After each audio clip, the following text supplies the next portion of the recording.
अस्सलाम वालेकुम दोस्तों, जब से ये दुनिया बनी है और जहाँ जहाँ भी आदमजाद आबाद हैं, दुनिया के हर हिस्से में बसने वाले इंसानों, हर कौम के अफराद और तकरीबन हर आदमी को कभी न कभी ख्वाब ज़रूर आते हैं। बाज़ लोगों को कसरत से और बाज़ को कभी कभार, बाज़-औक़ात खुशकुन, बाज़-औक़ात दर्दनाक व ख़तरनाक और बाज़-औक़ात अजीब व गरीब नज़ारे नज़र आते हैं।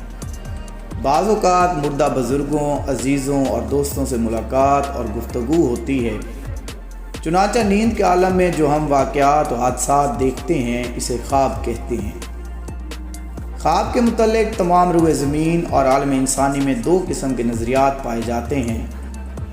एक गिरोह कहता है कि ख्वाब बाज़ पेश आने वाले वाक़यात की निशानदेही करते हैं और बाज़ कहते हैं कि ये सिर्फ़ वहम और ज़हनी बीमारी की दलील है। लेकिन ये हकीकत भी अपनी जगह अटल है कि अक्सर ख्वाब सच्चे भी होते हैं, जिनके ज़रिए इंसान को पेश आने वाले वाक़यात की हकीकी तस्वीर दिखाई जाती है, यानी इन्हें मुस्तक़बिल में पेश आने वाले वाक़यात से आगाह किया जाता है। आज ऐसे ही कुछ ख्वाब और उनकी ताबीर लेकर आपकी खिदमत में हाजिर हैं।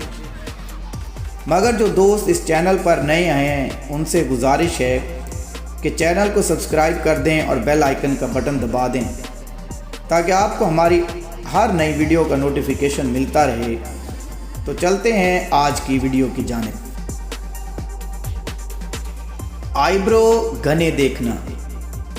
अगर कोई शख्स ख्वाब में ये देखता है कि उसके आईब्रो बहुत ज़्यादा घने हो गए हैं, तो इस ख्वाब की ताबीर ये होगी कि वो शख्स दीन की तरक्की का बायस बनेगा।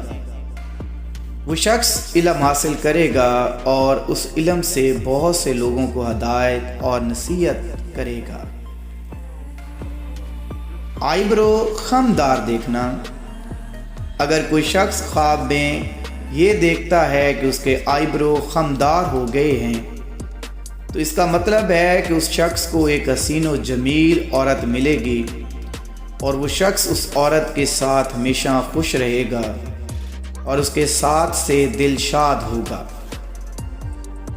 आईब्रो सफ़ेद देखना। अगर कोई शख्स ख्वाब में देखता है कि उसके आईब्रो सफ़ेद हो गए हैं, तो इसका मतलब ये होगा कि वो शख्स दीन के अंदर एक बहुत बड़ा बुज़ुर्ग की हैसियत हासिल करेगा। उस शख्स को इल्म व इरफान मिलेगा, लेकिन उस शख्स में दौलत की कमी हमेशा रहेगी। आईब्रो गिरते देखना। अगर कोई शख्स ख्वाब में देखता है कि उसके आईब्रो गिर रहे हैं, तो इसका मतलब है उस शख्स को नुकसान होगा, वो शख्स नुकसान उठाएगा, वो शख्स बेइज्जत होगा, वो शख्स गमज़दा रहेगा।